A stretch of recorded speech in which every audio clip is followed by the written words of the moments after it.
દિયોદર શહેરમાં છેલ્લા ઘણા સમયથી ખુલ્લેઆમ ચાલી રહેલા માંસ મટનના વેપાર સામે આખરે મહિલાઓ, ગૌપ્રેમીઓ અને ભજન મંડળીઓનો રોષ ફાટી નીકળ્યો છે। રવિવારે મોટી સંખ્યામાં મહિલાઓએ મહાદેવ મંદિર ખાતે એકત્રિત થઈ ભજન કીર્તન કર્યા બાદ રેલી સ્વરૂપે પોલીસ મથક સુધી કૂચ કરી જવાબદાર તંત્ર સામે આક્રોશ વ્યક્ત કર્યો હતો। મહિલાઓએ રજૂઆતમાં જણાવ્યું છે કે દિયોદર શહેરના વિવિધ વિસ્તારોમાં ધાર્મિક સ્થળો, મંદિરો, રહેણાંક વિસ્તારો તેમજ આંગણવાડી કેન્દ્રોની નજીક માંસ મટનની હાટડીઓ ખુલ્લેઆમ ધમધમતી રહી છે। દિવસ દરમિયાન પશુઓની કતલ અને માંસ મટનના વેચાણથી આસપાસના વિસ્તારોમાં ગંદકી, દુર્ગંધ અને અસ્વચ્છતાનું વાતાવરણ સર્જાય છે, જેના કારણે સ્થાનિક લોકોમાં ભારે નારાજગી જોવા મળી રહી છે। આ વિરોધ પ્રદર્શનમાં જોડાયેલી મહિલાઓએ આક્ષેપ કર્યો હતો કે અનેક વખત મૌખિક અને લેખિત રજૂઆતો કરવા છતાં જવાબદાર વિભાગો દ્વારા કોઈ સમયસર અને અસરકારક કાર્યવાહી કરવામાં આવી નથી, જેના કારણે લોકોમાં એવો સંદેશ જઈ રહ્યો છે કે ગેરરીતિઓને જાણે તંત્રનું મૌન સમર્થન મળી રહ્યું છે। મહાદેવ મંદિરેથી નીકળેલી આ રેલી દરમિયાન મહિલાઓએ અને ગૌપ્રેમીઓએ હાથમાં બેનરો સાથે જોરદાર સૂત્રોચ્ચાર કર્યા હતા। સમગ્ર શહેરમાં આ રેલી ચર્ચાનો વિષય બની હતી। વિરોધ પ્રદર્શન દરમિયાન મહિલાઓએ જણાવ્યું હતું કે આ માત્ર ધાર્મિક લાગણીનો પ્રશ્ન નથી, પરંતુ શહેરની સ્વચ્છતા, જાહેર આરોગ્ય અને સામાજિક વ્યવસ્થાનો પણ મુદ્દો છે।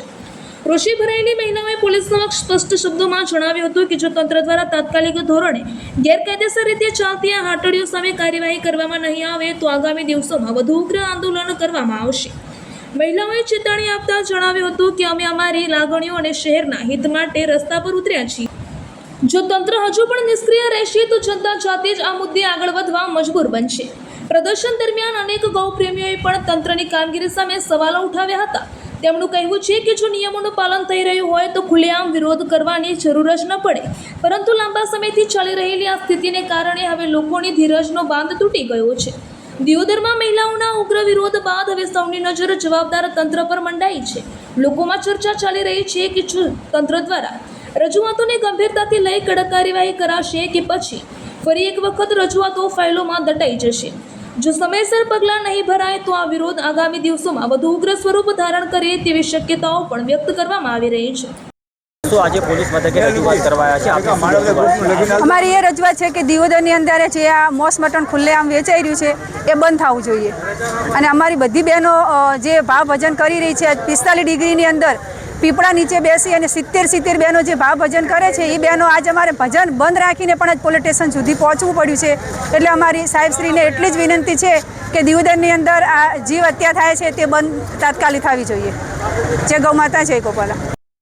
અમારો જગદીશભાઈ, અમારું કહેવું એવું છે કે એક અદક મહિનો ચાલે છે। દિયોદરની જનતા એટલે જીવદયા પ્રેમી છે। દિયોદર એટલે સૌનો સાથ, સૌનો વિકાસ, દરેક સમાજને સાથે લઈને ચાલે છે। અમારે કોઈ મુસ્લિમ સમાજનો પણ વિરોધ નથી, પણ અમારે એક જ જે જીવ ઈચ્છા થાય છે એનો વિરોધ છે। અને પહેલાં શાંતિ સમિતિની બેઠક થઈ ત્યારે પણ દિયોદરની અંદર રજૂઆત થઈ હતી અને એ ટાઈમે મુસ્લિમ સમાજે પણ કીધું હતું કે અમને રજૂઆત કરી છે, અમને વારે ઘડીએ રજૂઆત કરીએ છીએ, પણ એ અમારા કહેવામાં નથી, અમારું કીધું માનતા નથી। 3-4 લોકો આખા દિયોદરની જે શાંતિ છે એ દોડવાનો પ્રયત્ન કરે છે અને જીવ ઈચ્છા થાય છે એ અમને ખરેખર અમારી જીવદયા પ્રેમીઓ આર્યું નહીં ચલાવી લે। આજે સાહેબને પણ અમે રજૂઆત કરી છે, 2-3 દિવસની રાહ જોઈએ છીએ। કદાચ અમારી કામગીરી નહીં થાય તો અમે ગાંધી ચિંધ્યા માર્ગે અથવા કદાચ કાયદો હાથમાં લેવો પડશે તો પણ લઈ અને જીવ ઈચ્છા દિયોદરમાં બંધ થાય એના માટેના પૂરેપૂરા પ્રયત્ન અમે કરવાના છીએ। ગૌ માતા, હવે અમારા હિન્દુ ધર્મનો પવિત્ર અધિક માસ ચાલી રહ્યો છે અને અમે ગૌ મંડળની બહેનો ચલાવીએ છીએ, ભજન મંડળ ચલાવીએ છીએ, પણ અમારા કારણે અથવા ખુલ્લેઆમ દિયોદર નગરમાં ખુલ્લેઆમ માંસ મટન વેચાઈ રહ્યા છે તો એનાથી અમારી ધાર્મિક લાગણીને ખૂબ દુઃખ પહોંચે છે। અમે આવું ચલાવવા નથી માંગતા અને ખુલ્લેઆમ આ લોકોની હિંમત ખૂબ વધી રહી છે। વારંવાર કહેવા છતાં પણ આનો કોઈ નિર્ણય નથી આવતો। હવે અમે બહેનો શું કરીએ? ભજન કરતાં પણ અમારે પોલીસ સ્ટેશને આવવું પડ્યું। આ અમારી મજબૂરી છે અને સરકારને અમે અપીલ કરીએ છીએ કે અમારી આ ધાર્મિક વેદનાને સમજો અને તમે અમારા પડખે ઊભા રહો। અને બીજું કે અમે જો બહેનો પોલીસ સ્ટેશને ક્યારે જોયું નથી અને પોલીસ સ્ટેશન અમે આવી શકીશું તો અમને મજબૂર ના કરશો કે અમે હાટડીઓ સુધી પણ પહોંચી જઈશું, એમાં જલા પડવાની વાર નહીં લાગે।